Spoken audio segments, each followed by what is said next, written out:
তব কথামৃতম তপ্ত জীবনম কবিভীরিতম কলমশাপহম শ্রবণমঙ্গলম শ্রীমদাততম ভুবি গিনন্তি যে ভুরিদা জনঃ।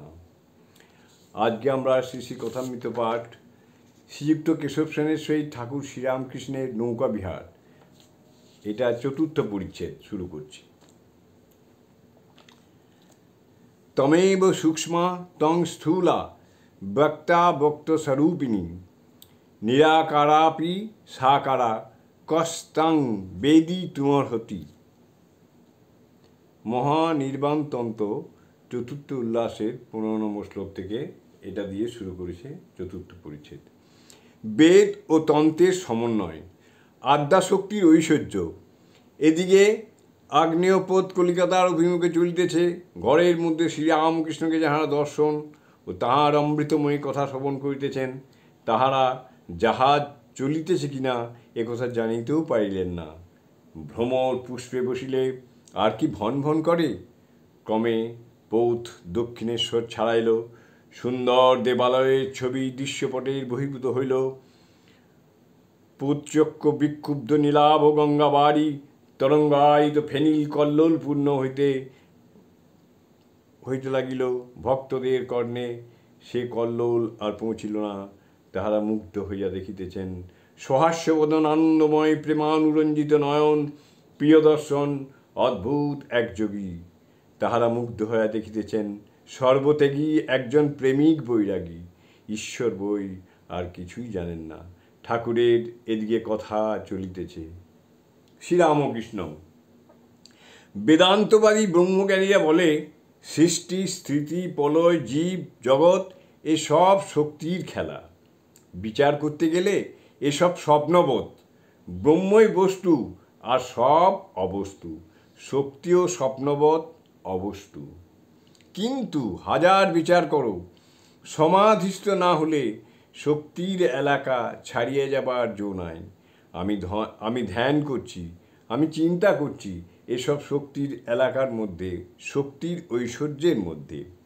তাই ব্রহ্ম আর শক্তি অভেদ। এককে মানলেই আর একটিকে মানতে হয়। যেমন অগ্নি আর তার দাহিকা শক্তি। অগ্নি মানলেই দাহিকা শক্তি মানতে হয়। দাহিকা শক্তি ছাড়া অগ্নি ভাবা যায় না। আবার অগ্নিকে বাদ দিয়ে দাহিকা শক্তিও ভাবা যায় না। সূর্যকে বাদ দিয়ে সূর্যের রশ্মি, সূর্যকে বাদ দিয়ে সূর্যের রশ্মি ভাবা যায় কি? যায় না।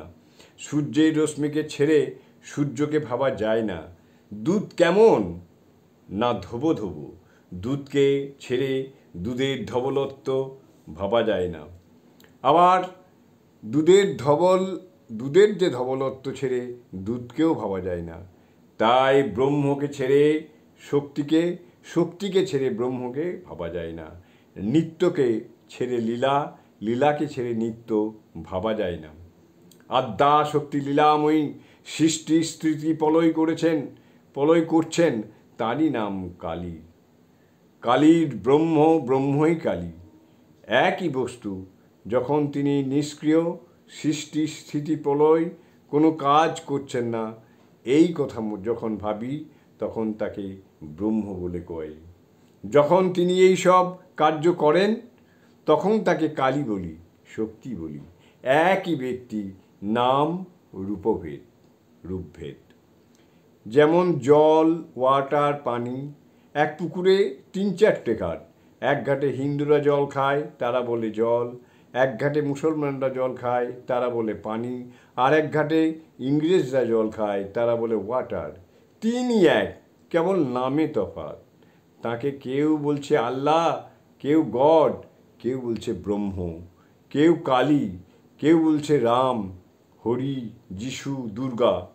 কেশব সহাস্যে কালী কতভাবে লীলা করছেন সেই কথাগুলি একবার বলুন।